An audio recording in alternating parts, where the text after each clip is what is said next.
Olá, boa noite. Nesta época do ano, quando muitos já estão de férias, as praias do Brasil ficam cheias, não é mesmo? Afinal, nada como se refrescar na água do mar, tomar uma água de coco ou até pegar aquele bronze na esteira da praia.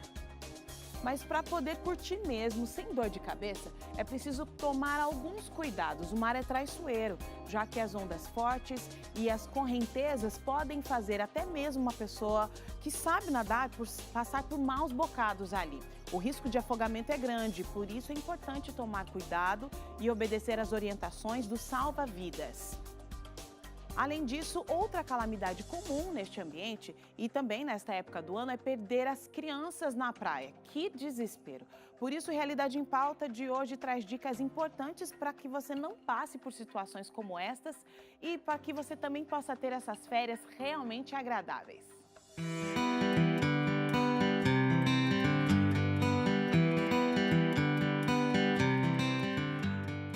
Dizem que não tem nada melhor do que ir à praia nas férias. Aqui no Brasil, traduzindo essa frase em números, 7 em cada 10 brasileiros preferem curtir um solzinho em frente ao mar sempre quando podem. Os dados são do portal Kayak, responsável por fazer pesquisas relacionadas a viagens em todo o mundo. Mas se a praia representa momentos de lazer e descontração, é bom ficar atento porque o mar, que fica logo ali ao lado, também pode ser traiçoeiro. Segundo números do Ministério da Saúde, todos os dias 17 pessoas morrem afogadas no Brasil. E desse total, 3 são crianças. Em São Paulo, o governo há um tempo demonstrou essa preocupação com os banhistas que frequentam as praias no estado. Para isso, foi criado um tipo de operação para evitar que acidentes ocorram nas praias paulistas. A operação é a Operação Praia Segura, desencadeada pelo Grupamento de Bombeiros Marítimos. Ela é inserida na Operação Verão da Polícia Militar do Estado de São Paulo. Ela tem início dia 1º de dezembro de 2018 e vai até dia 31 de março de 2019. É necessária essa operação para viabilizar mais segurança para os banhistas no estado de São Paulo.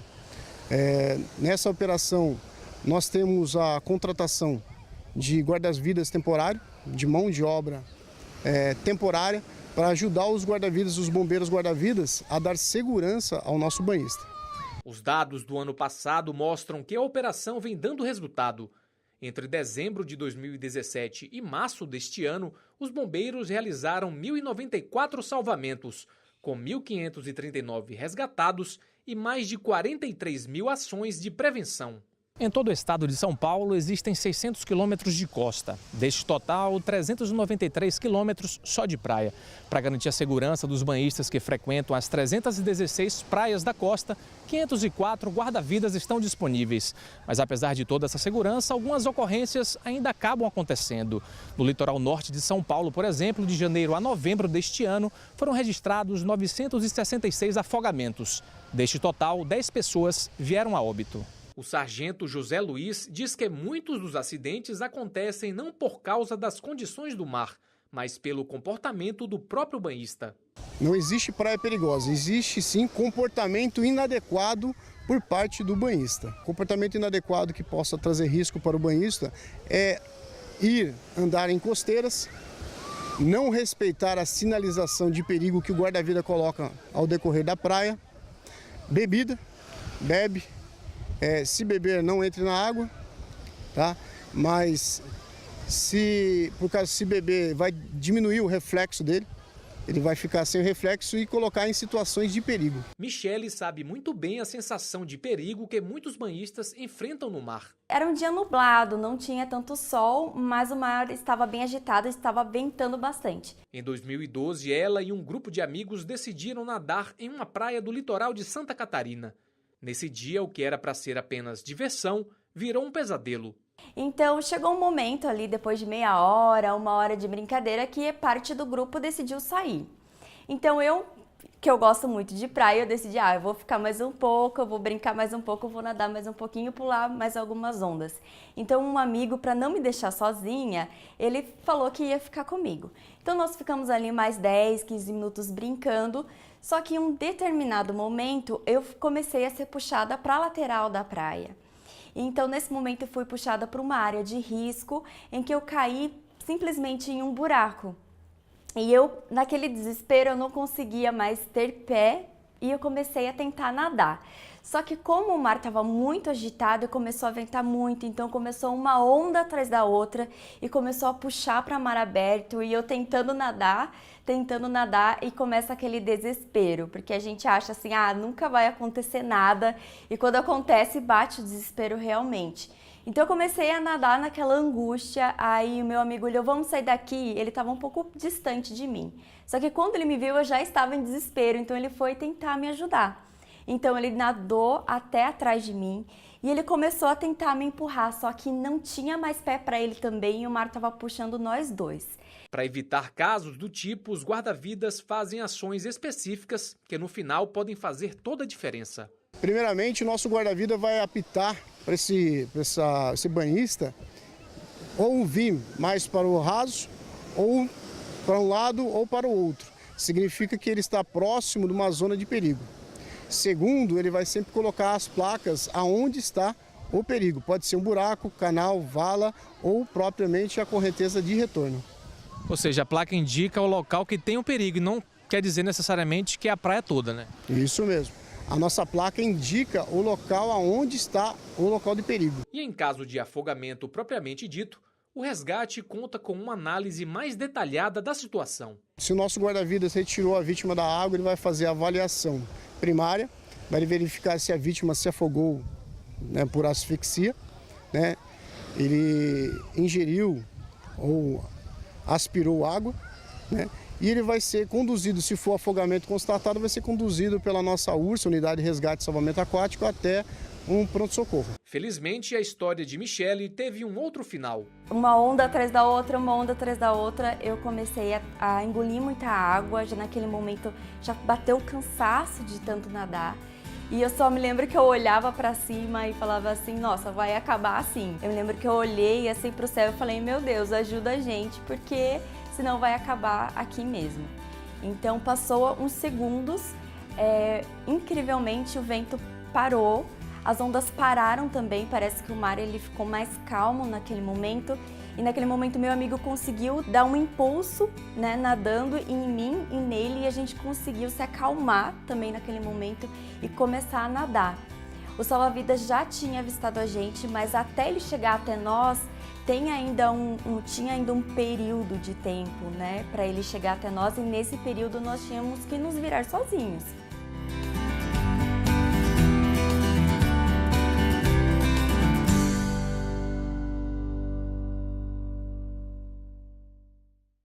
E aqui no estúdio eu tenho o prazer de receber a médica pediatra Carolina Suetugo, que vai falar com a gente sobre os cuidados que devemos ter com as crianças nesta época do ano, já que o sol e a forte exposição solar precisa desses cuidados e podem prejudicar a saúde. Seja muito bem-vinda, doutora. Eu que agradeço o convite, muito obrigada. Doutora, você sabe que nessa época do ano, ainda mais com essa possibilidade de ir para a praia, ou mesmo na beira da piscina, né? As crianças passam mais tempo no sol. E a gente precisa tomar alguns cuidados também em relação à hidratação. A gente sabe que é importante beber muita água, manter o corpo sempre hidratado. Mas essa hidratação também pode ser feita através de sucos ou água de coco. Certo. Nós sabemos que é muito importante, né, que as crianças tenham esse cuidado especial nesse período de verão. Elas desidratam muito mais fácil do que um adulto.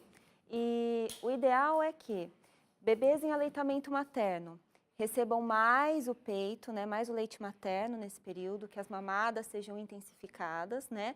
Bebês acima de 6 meses, eles podem já receber água, então, no intervalo das mamadas, né, bebês que estão recebendo fórmula, também é muito importante que eles recebam água, né? E aí pode usar água de coco, sim. Os sucos, a gente tem uma certa restrição, né? Eles estão atualmente contraindicados abaixo de 1 aninho de idade. Então, o ideal é utilizar água mesmo, né? Bastante água para que eles se mantenham hidratados e evitem alguns sintomas desagradáveis, né? A hidratação é muito importante. E quem sabe também diminuir o espaço entre as amamentações. Isso. As mamadas de forma intensificada, né, são benéficas nesse caso, né? Principalmente os bebês em aleitamento materno exclusivo. E quais são os sintomas de uma criança desidratada? A gente consegue perceber quais são esses sintomas? não exatamente quando já está bem avançado. E outro ponto é que, quando ele está desidratado, beber muita água naquele período, aumentar a quantidade de água em um curto período, adianta a resolver o problema? Sim, com certeza. Bebês, a gente sempre tem que olhar o estado geral, né? Bebezinhos menores. A gente sempre observa a fontanela, que é a moleirinha, né? Se ela está afundada, esse é um dos parâmetros que a gente olha nos bebês menores. Mucosas, né? Que são essas partes mais molhadinhas do nosso corpo, se elas estão mais secas, né? A saliva, se ela está muito espessa ou se ela está fluida, né? A gente olha o estado geral, assim, das extremidades da criança, né? Se ela está mais quietinha. E tudo isso é um sinal de alarme, né? Crianças maiores, geralmente elas já verbalizam que elas estão com sede, né? Mas por estarem brincando, elas podem sair correndo, simplesmente esquecer de beber água. Então, cabe ao adulto, né, que é responsável por essa criança, fornecer líquido durante todo o dia. Chamar a criança e ir oferecendo, né? Mesmo que em pequenas quantidades. Além da desidratação, outro aspecto muito importante com a exposição solar pode ser também o caso da insolação, né? Quais são os sintomas de uma insolação? A gente sabe que a pele da criança é muito mais sensível que a de um adulto, né? Inclusive, os bebês menores de 6 meses nem podem usar protetor solar. Então, o ideal é que essas crianças estejam protegidas, né, da exposição solar forte ali depois das 10, né, entre as 10 da manhã e as 4 da tarde, porque isso pode sim causar um certo grau de queimadura solar na pele, né? Inclusive chegar numa queimadura de 2º grau, que seria aquela pele mais avermelhada, né, com ardência. A gente precisa tomar cuidado para que isso não aconteça, porque depois, para cuidar, dá um certo trabalhinho, né? E a criança fica incomodada, dói. Então, a gente tem que evitar chegar nesse ponto. Se chegar nesse ponto, quais são os cuidados principais? Manter a pele resfriada e também tem algumas práticas, né? É importante a gente falar sobre isso, né? De algumas práticas que as mães optam quando chega nesse ponto extremo, né? Que é a utilização de maisena ou até bicarbonato de sódio na água para resfriar essas regiões. Essa prática é indicada? Eu procuro sempre orientar que as mães usem os produtos indicados para cada faixa etária, né? A gente sabe que tem alguns produtos desses que nós adultos utilizamos que não podem ser usados por criança, esses produtos pós-sol, né? O ideal é que a pele seja bem hidratada e produtos em pó, como maisena, bicarbonato, sejam evitados, porque eles correm o risco de ficarem suspensos no ar e a criança inalar esse pó. Então, tudo que é pozinho é melhor não aproximar muito da criança, né? O ideal é hidratar com hidratantes próprios para a idade, né? Hidratantes infantis. É importante sempre conversar com o médico, né, que acompanha essa criança, com o pediatra, para que ele prescreva um hidratante adequado para aquela criança, né? E nunca use produtos sem orientação, né? Para a gente evitar que piore essa queimadura na pele, né? Porque alguns produtos podem até piorar, práticas caseiras, né, populares. Então, o ideal é que se use produtos seguros, né, orientados. Quais são os fatores solares mais indicados para a criança? O importante é olhar no rótulo, né? A partir de fator de proteção 30 já está ok, né? Mas o ideal é a partir dos 50 até mais e reaplicar conforme a exposição dessa criança ao sol e à água, né? Sempre tá observando se ficou muito tempo na água, se não tem que fazer novamente a aplicação. E também uma coisa que ajuda muito nas crianças, né? Crianças que às vezes resistem à aplicação, é mais difícil, as roupinhas, né? Roupinhas com fator de proteção solar, elas têm manga longa, têm chapéuzinhos, né? Viseiras. Então, tudo isso ajuda a proteger ainda mais a pele desse bebê e dessa criança. Legal, são muitas as opções, né? A quantidade gigantesca de pessoas somada à imensidão da praia tornam este destino muito perigoso para os pequenos. Inúmeros são os casos de crianças que se perdem de seus responsáveis. Com certeza, você não quer passar por um pesadelo como este. Por isso, vamos apresentar dicas importantes para evitar que isso aconteça, como, por exemplo, usar aquela pulseirinha de identificação na criança, como mostra na reportagem de Murilo Leles.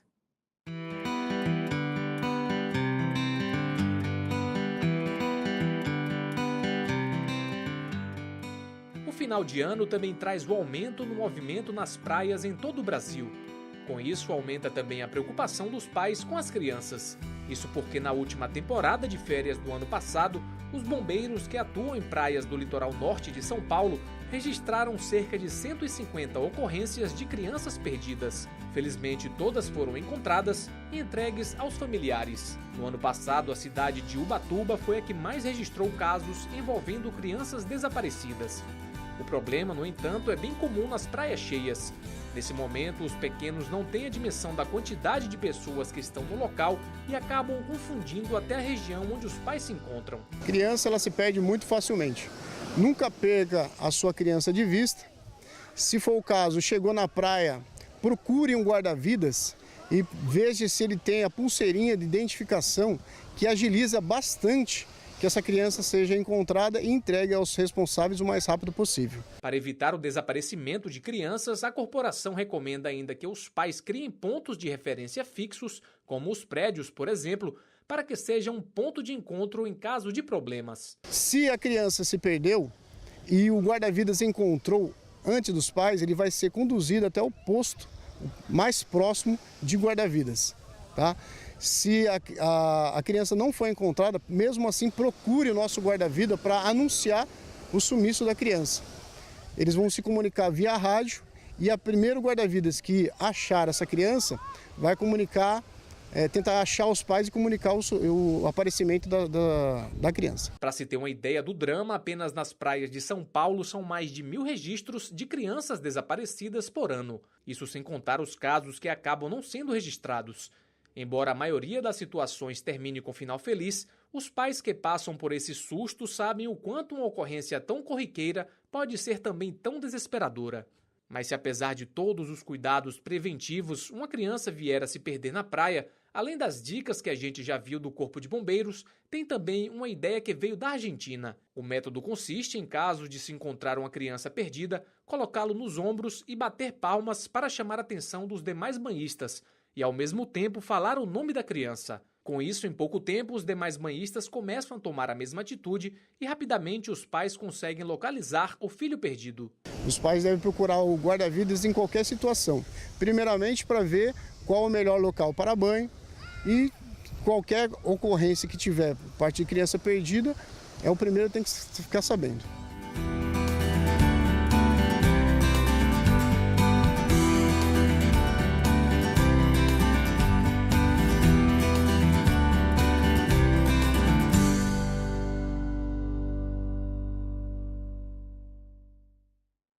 E a gente volta aqui no estúdio para conversar com a médica pediatra Carolina Suetugo, que traz para nós informações importantes de como cuidar da saúde das crianças nesta época de calor intenso.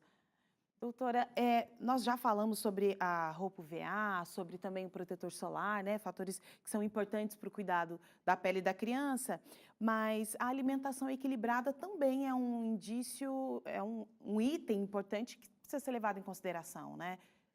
Claro, a alimentação é uma das partes mais importantes, né, da infância.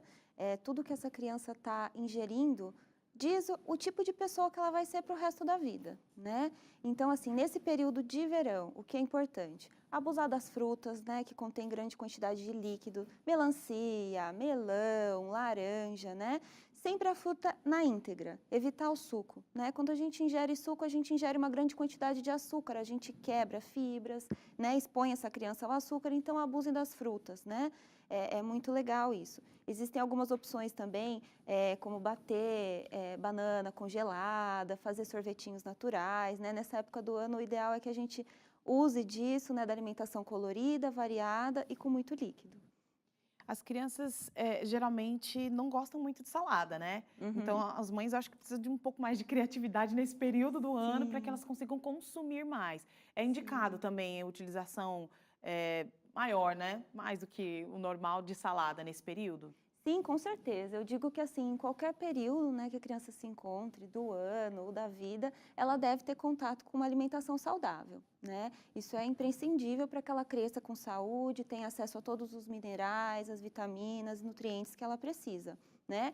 Então, nessa hora, cabe sim ter criatividade. Algumas crianças aceitam melhor, outras crianças têm mais dificuldade, né, em aceitar a alimentação, assim, mas com criatividade, montando pratos, né, contando historinhas com aquela alimentação, fornecendo várias vezes o mesmo alimento para que ela entenda que aquilo é gostoso, para que ela compreenda, né, que aquilo faz bem para ela, tende a ter um bom resultado. Essa né? dica é bem importante, né? Porque às vezes Sim. a gente oferece uma vez, eu acho que ela não gosta dessa fruta, não gosta desse legume, então não devolvo, não passo de novo essa oportunidade para ela, né?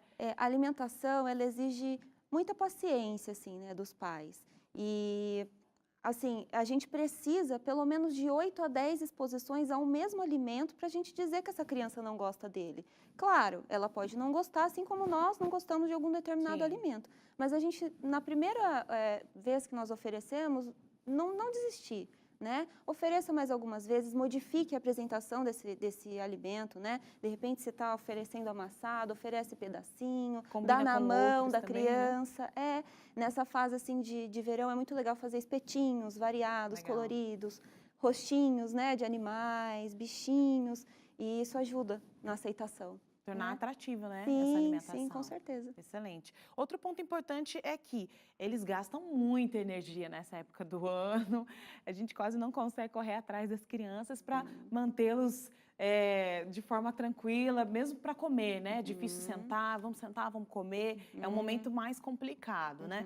E por isso também eles precisam de sono, né? Não só de uma alimentação, mas descansar mais é importante. Também que é um pouco complicado colocar para dormir, justamente porque é férias, né? Sim, eles ficam mais agitados, a rotina muda, né? Mas o ideal é que a gente continue mantendo a mesma rotina do dia a dia, né? Quando possível, para que eles entendam, né? Esse período de descanso que eles necessitam mesmo, porque gastam mais energia, né? Mas tudo com muito de forma leve, né? A gente não precisa impor nada nesse período, né?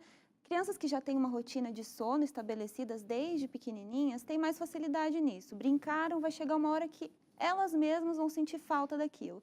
Dá um banho gostoso, né? Leva para a cama, conta uma historinha, explica que no outro dia a brincadeira vai voltar, que tudo vai continuar, que os amiguinhos irão voltar, que todo mundo vai brincar.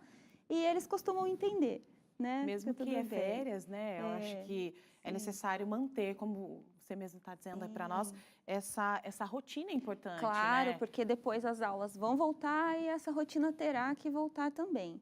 Né? Então, ter essa disciplina é importante, né? Para que a criança entenda. Sono e alimentação, com certeza. Nós falamos aqui de hidratação, de cuidados com a pele, solação.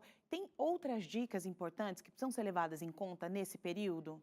Eu acredito que, assim, é muito importante que as crianças descubram, né, o mundo brincando. Então, vamos evitar tablets, televisão nesse período, né? Aproveitar mais para passear ao ar livre, que o tempo tá lindo, apesar do sol forte, evitar o sol forte, né, aos horários, mas nos outros, piquenique ao ar livre, né? Levar as crianças para pisar na areia, na grama, né? São coisas que no dia a dia só acrescentam, né? Só faz a criança se desenvolver melhor e conhecer o mundo melhor, né? Vamos sair da frente dos televisores com as crianças e viver mais, né? Viver mais, né? Ter contato com o externo, né? Sim. E para fechar essa nossa conversa aqui, eu queria que você falasse um pouco sobre os cuidados com a areia, porque muitas vezes, pode ser que você não está na praia, mas vai no parquinho, outros ambientes, precisa ter cuidado com a areia ou não? É uma paranoia de mães muito cuidadosas, é importante? Sim, a gente sabe que na areia a gente pode ter acúmulo de diversas substâncias, né, que de repente a criança entra em contato e tem algum tipo de contaminação, né? Tem que deixar brincar, eu acredito que é super importante para a criança pisar na areia, sentir a areia, né? Até pelo desenvolvimento sensorial dessa criança. Mas depois da exposição, lavar bem as mãozinhas, né? Lavar os pezinhos, para que ela não leve essa mão suja à boca, né? E crianças que ficam muito tempo sentadas na areia também, de repente está num ambiente mais quente, fazer trocas frequentes da fraldinha, né? Porque às vezes a fralda fica úmida demais e aquele ambiente úmido da fralda e quente favorece infecção fúngica ou até assaduras, né? Que são as dermatites de fralda. Então, intensificar essas trocas, né? E ter os cuidados de higiene habituais mesmo, né? O ideal é que a criança tem que brincar, né? A criança tem que ter esse contato, sim. Não vamos restringir isso a elas, né? Excelente. Acho que com essas dicas a gente consegue ter umas boas férias, né? Sim. Vamos conseguir curtir bastante. Com certeza. Doutora, muito obrigada pelas dicas, pela sua presença, o tempo aqui conosco. Eu que agradeço. Muito obrigada, Carol. Obrigada. O Realidade em Pauta fica por aqui. Você pode rever este e outros programas no nosso site novotempo.com/jornalismo. Uma boa noite para você, até o próximo programa.